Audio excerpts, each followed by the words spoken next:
at a 176 and stable. The last video you guys saw was the basal testing. This is the same day I'm obviously filming. Actually, I'm 167 now with a slight arrow headed down. Fruit snacks drove my blood sugar to 250. And first of all, I normally never bolus for them just because they're very difficult. Even when I was on shots, I had a hard time bolusing for them. But number two, my period is coming tomorrow, and I have high insulin resistance the day before my period, and then it like levels off, or I just run slightly elevated. So I'm thinking that's what happened with there. But what I did is, you want to see my thought process and how I got this down, was because I used Dexcom's arrows to judge the treatment. So obviously I had insulin on board. However, that insulin cannot chase what just happened. So I took it as a whatever, I think I was 190 with double arrows headed up. So I knew I was going to probably be at 250 within a short period of time. So I dosed for a 250. And then that was 2.2 units according to my math. And I just left it at 2 units. And then I increased my basal rate, which it had just shut off not too long ago, to 75% increase for an extra hour. And now I'm starting to nicely come down. That extra correction drove me down. And now I'm kind of like drifting down real nice from that basal. But now I'm running my regular basal. I'm feeling better. I did a little bit of exercise, not a lot. So we're just going to keep an eye on it here. I am going to be doing some exercise then. So I think I only have like a unit of insulin on board. So I'm going to leave it alone and not correct like a 170, even though I would. Because there is a little bit of insulin on board, and because of the fact I'm going to go out and do more activity, I'm just going to leave it and let it come down on its own. So anyways, with that being said, let's jump into today's video.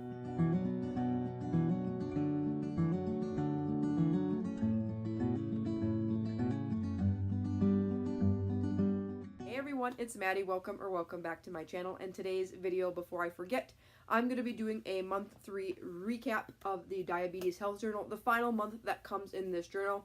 However, because my endocrinology appointment got pushed because of my insulin pump start, I don't get a new A1C until June 21st, I think, so in a few weeks. And I'll let you guys know what the actual result is, but I'll go through as if I was getting the A1C. I'll give you my estimated one and kind of what happened in my blood sugars and emotionally wise, and the big things that happened during this month. So my month 3 goals were to unfollow a person that I don't think that was serving me well on social media. Number 2 was to listen to a podcast each day. It was the Juicebox podcast. I learned an awful lot more. There is a series, I can't remember the name of it right now, but it's real popular, where he talks about like what insulin is, temporary basals, manipulating your insulin pump, interpreting your CGM. I did a lot of those, but then I also listened to a lot of his older ones where he just had guests come on. One guest, her name was Maria, and she had a child not too long ago, and she was talking about how in college she had burnout where she wasn't taking care of her blood sugars as well, and I really wanted to listen to that one because I think that's huge to really know to take care of yourself with different things. Number 3 was to flex your muscles and make some type of art. That I did for the week of Mother's Day. I made my mother her Mother's Day gift. It was a little raccoon box. And I've also been, I painted a squishy unicorn today, so I've been flexing my art even past that week. And the number 4 was to sit out in nature or watch the sunrise and the sunset. So I did definitely keep up on my exercise levels during this month. However, there were some months or some weeks that I just did it all in a row and didn't spread it out. It didn't really bother me. It's just that my body had to get used to like the change, I guess you could say. But I would say like most of this month I was still on injections. So I still had pretty good control. I'd say my morning blood sugars definitely went down a lot, which is really good. Even being on shots, they weren't like low. I think I had like one low morning blood sugar, but otherwise my blood sugars were like 80 to 105 most of the morning, because I had recognized that I needed a little more long acting, so I bumped that up, and then I kept it at that level until I started my insulin pump, and then I had to refigure everything out. So my exercise levels kept up. My mood and like my energy and all that other stuff was pretty good. I just noticed too that I ate a lot of heavier fat meals. They weren't like bad fats, or like if they were heavy fat meals, it was paired with heavy carbs. So I noticed I was dosing myself a lot in between meals, but that's just because getting busy, I'd stop at a fast food joint and just eat there and end up doing stuff.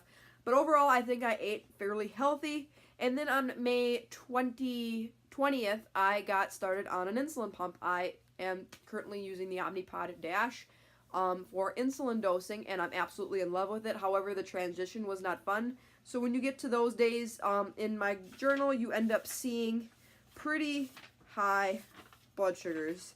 Very high blood sugars, actually. I'll even pick out a day that was really, really bad. Like this day, I mean, I was all over the place. This is like 3 days after my pump. I mean, I was all over the place. And that was because I did not, like I said, did not get enough insulin at that time to combat my blood sugar spikes for meals. So like every time I would eat, my blood sugar would go up kind of like it did today at lunch, almost to 300, and just spike and not come down.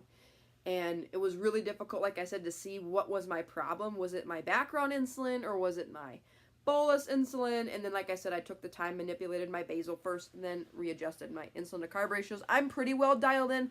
However, I may have to even make a specific ratios or a basal profile for like 1 day before my period, because obviously I'm more resistant and I'm running more increased basals today.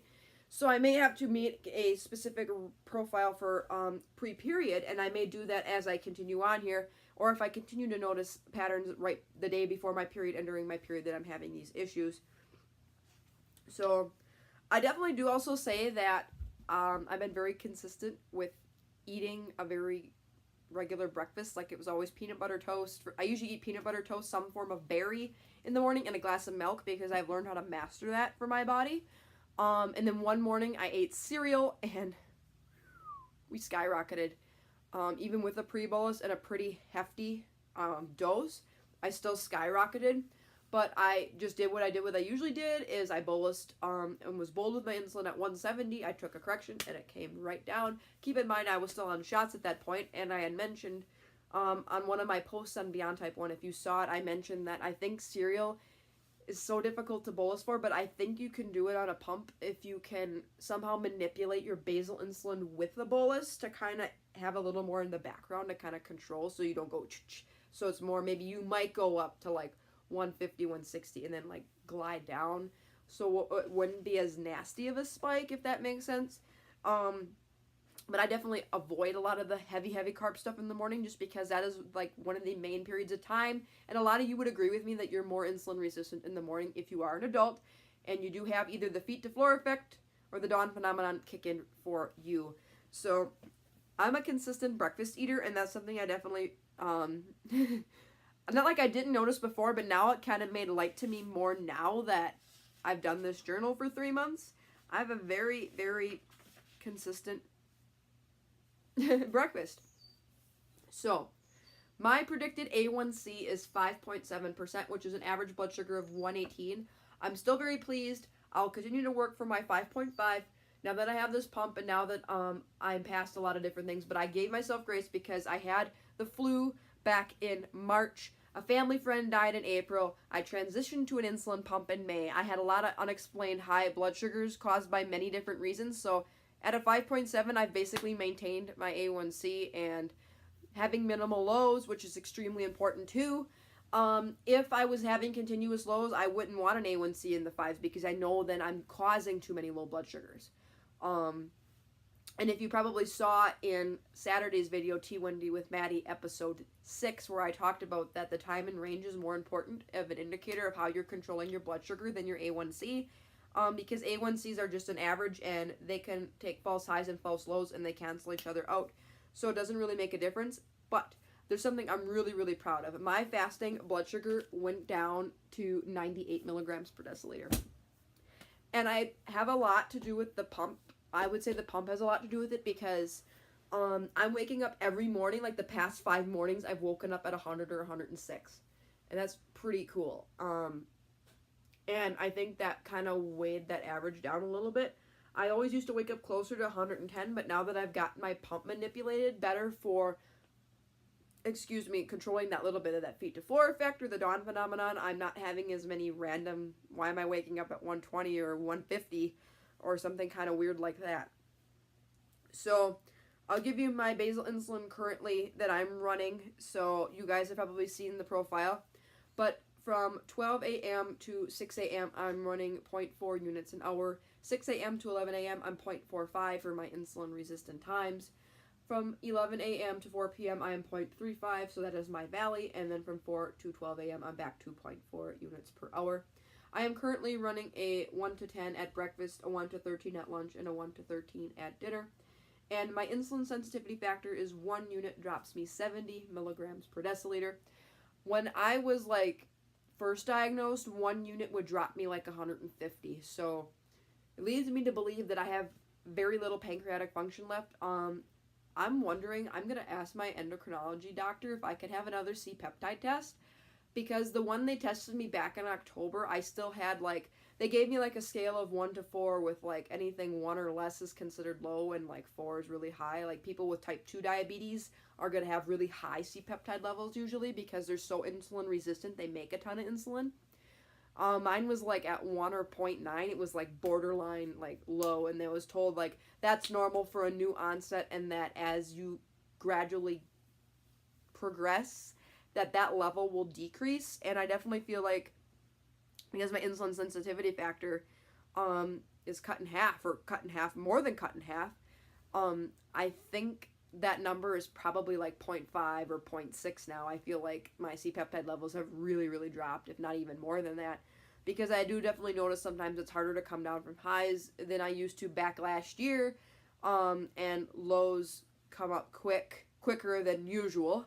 But I definitely don't hardly have any, I haven't had like consistent low blood sugars continuously since October of last year, because in September of last year, I was only taking 1 injection of Lantus, and then they put me back on meal insulin when my blood sugars were running 190 to 300 before meals, and they started me on fairly low doses, and then all of a sudden I can take up to 8-9 units at a meal for a nice big meal that's like 80-90 carbs if I want to indulge that much, and I don't go low. So I feel like pancreatic function, I'm definitely starting to recognize that is going down too now, especially since they transitioned me to the pump. If I had any pancreatic function left, it's probably not there anymore, because they made my blood sugars were 200 to 300 after every meal. So if there was any chance of preserving any beta cells, I don't think they're there anymore. And based upon what I'm going on with today, not working today. For those of you that don't know, my target blood sugar is 100 or 5.5 millimoles. I've had this target blood sugar since January, and I'm very, very comfortable at correcting at that level.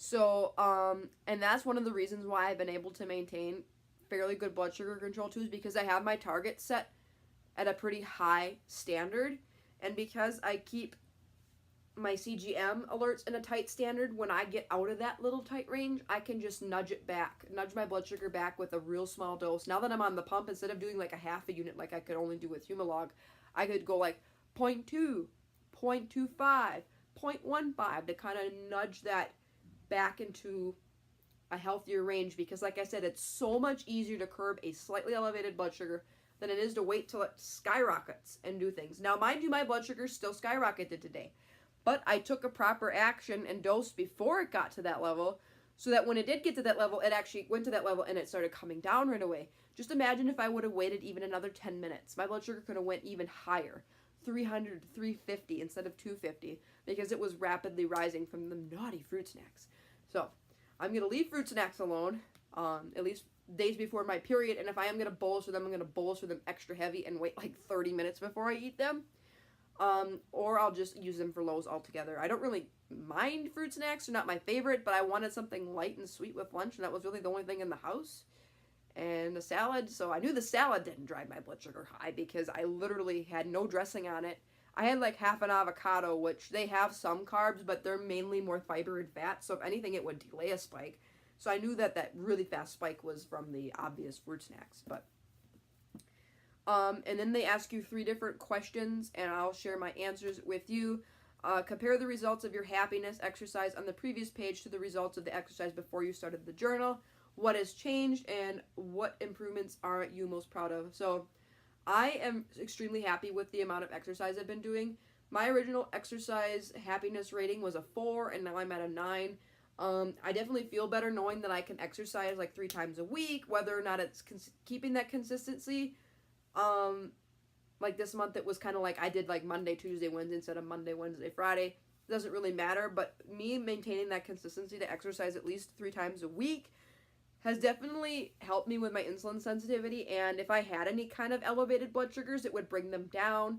And I noticed, like, if my blood sugar was like 170, I would need like a unit to bring that down. But if I knew, like, if I would just take a half a unit and go exercise, I could take less insulin and get that blood sugar down in the same fashion, which was really, really cool to me, that exercise is a huge impact on your insulin sensitivity levels.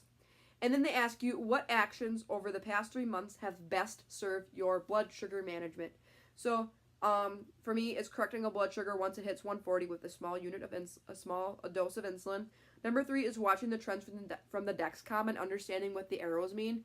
If you're single arrow headed up or double arrow headed up, you do either plus 30 or plus 60. If I'm slight arrow headed up, you can dose off that number, but I find that if I do a slight arrow headed up, I'll usually add 5 or 10 to that number. So say I'm 160 with a slight arrow headed up. I noticed that my blood sugar was 160 with a slight arrow headed up. I would think about it as a 165 or a 170, and dose of that number, just because if you see my Dexcom users chart, there's a potentiality with that slight arrow that it can go up just a little bit more, and then you'd have to dose. Maybe that could make a difference in your dosing. Number 3 was exercising 3 times a week.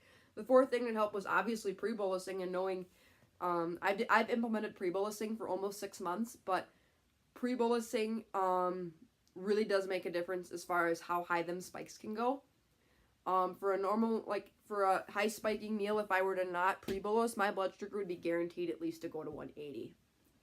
And it would probably crash and come back down. But if I pre-bolus for that same meal, my blood sugar maybe goes up to 140 or 150, then levels off and comes down nicely, and it doesn't crash. And the other final thing was analysis of protein and fat. I found that very, very helpful too for certain meals, like looking at the protein level and the fat level and knowing, hey, is this fat going to delay my blood sugar later? Should I be prepared to give myself another injection later, or dose on my insulin pump, or extend my bolus? I'm not really having a lot of carbs at this meal. I'm having less than 20 grams of carbs, but I'm having at least 10 to 30 grams of protein. Maybe I should bolus for the protein too. And there's different ways you can do it. I usually take 0.06 times the grams in protein, and that usually gives me the dose. I usually never dose more than a unit to a unit and a half for a big protein meal. With rapid-acting insulin, and keep in mind, you don't have to wait to eat. For heavy protein, you can begin eating right away, and then by the time that gets digested, it should meet nicely with your small dose of rapid-acting insulin. And the third thing is, what do I want to continue to maintain going forward and maintain my progress? So my first thing is I'm going to still continue to record my foods, along with wanting to write down meals that I've learned to master for so that I can reference them later. And that's really cool. That's something you can kind of do on the insulin pump, and that's something I've kept a book of, and I've kept in my head, knowing that this meal, I know I need this many units of insulin. And it's especially helpful for meals, like if you carb count, it's not going to make a difference. So sometimes judging from a plate of food that you know that you get at the same restaurant every time. You don't really know the carb count, but you know by trial and error several times that you need 7.25 units to cover that meal. Referencing to foods that you know how to bolus for is extremely important to me, and I feel like that can make diabetes management easier, because a lot of us, you probably recognize that you eat a lot of similar foods on a regular basis. And if you can learn to master them 20 or 30 common foods that you do eat a lot, that's like 85% of your management right there, at least for the food portion. Then it's just a matter of how long do I pre-bolus? Do I need to do so much up front and then so much later? Do I need to account for the protein in this meal?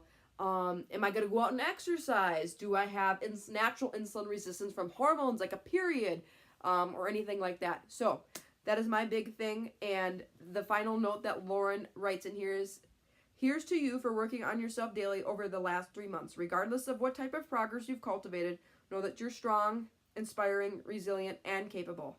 Remember, type 1 diabetes warriors never tap out. We never stop being challenged. We never stop growing. We see a problem, we find a solution. Decide and conquer. It's what you were born to do, Lauren. So, like I said, I took copies. I actually made copies of this book to last me another 3 weeks so that I can continue to journal through almost a 4th month. So I will come back to you guys with the 4th bonus month of what kind of happened between the end of May and through June up to when I get an actual A1C. And at that time, I will let you know what my blood sample A1C is besides an estimated one. However, the estimations that I've gotten from Dexcom actually mirror me well. The last time I had my A1C checked in January, Dexcom said my average blood sugar was 120, and that does correlate exactly to an A1C of 5.8. So, want to let you guys know that. So look forward to a bonus month on this. Diabetic Health Journal, would I recommend this for anybody? Absolutely. This is an amazing journal. And I'm not going to throw this out because I have so many great references and so many good learning lessons in here that I know, this meal, you royally screwed up on this one. You're going to have the same meal again. Why don't you try something different? Or, perfect. This meal is safe. I know how much to dose myself for. I know how much pre-bolus to do. It's perfect. It's perfect for my body, or whatever the case may be. Or, I exercised a lot today and I took significantly less insulin because I was more sensitive, or whatever the case may be. So anyways, I hope you enjoyed this video. If you did, give it a big thumbs up. Feel free to hit that subscribe button down below. I post videos every single week about diabetes plus more. And until next time, for more videos, take care, God bless, be kind, spread positivity, and be thankful. Bye.